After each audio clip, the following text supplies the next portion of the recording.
While I've said I don't want to dwell on terminological issues, I can't resist making a point about capitalism and socialism.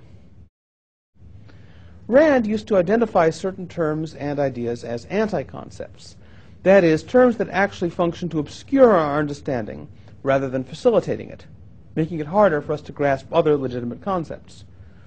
One important category of anti-concepts is what Rand called the package deal, referring to any term whose meaning conceals an implicit presupposition that certain things go together that in actuality do not. Although Rand would not agree with the following examples, I've become convinced that the terms capitalism and socialism are really anti-concepts of the package deal variety.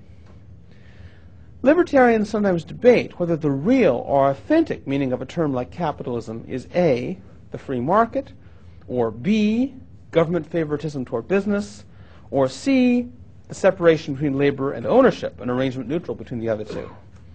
Austrians tend to use the term in the first sense. Individualist anarchists in the Tuckerite tradition tend to use it in the second and third. But in ordinary usage, I fear, it actually stands for an amalgamation of incompatible meanings. Suppose I were to invent a new word, Zaxelbachs, and define it as a metallic sphere like the Washington Monument. That's the definition, a metallic sphere like the Washington Monument. In short, I build my ill-chosen example into the definition. Now, some linguistic subgroup might start using the term Zaxelbachs as though it just meant metallic sphere, or as though it just meant something of the same kind as the Washington Monument. And that's fine.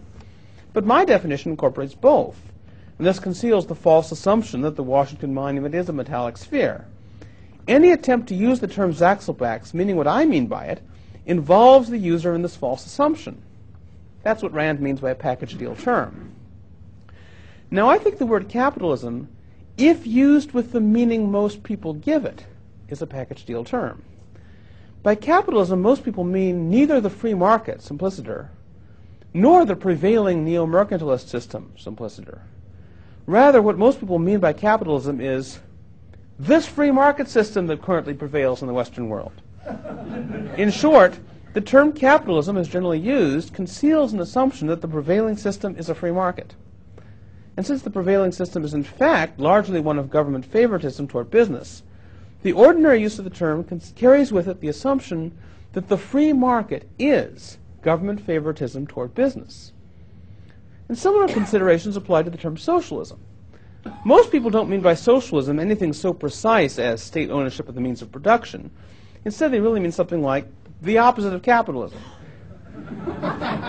Then if capitalism is a package deal term, so is socialism. It conveys opposition to the free market and opposition to neo-mercantilism as though these were one and the same. And that, I suggest, is the function of these terms, to blur the distinction between the free market and neo-mercantilism.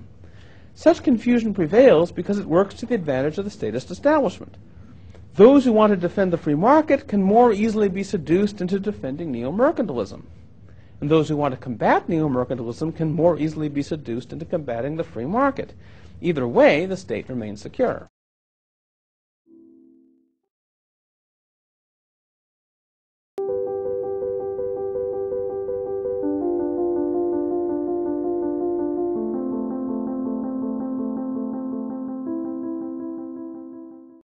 You understand politics, you think you understand political parties, you're all full of crap, you don't know what the Illuminati is, you're either Republican or you're Democrat. You're wrong! Why? It's this easy, it's called divide and conquer.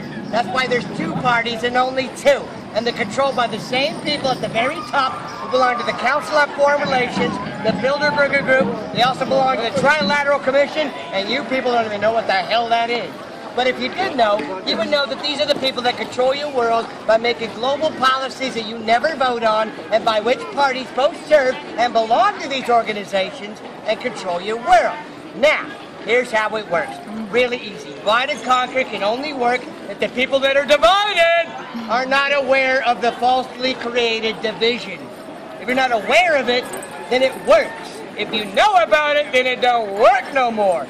If you have socialism without capitalism, it becomes communism. If you have capitalism without socialism, it becomes fascism. And it's just that easy. I love you. That's all you need to know. That's why Masonic symbols are all over your freaking money. But you don't pay any attention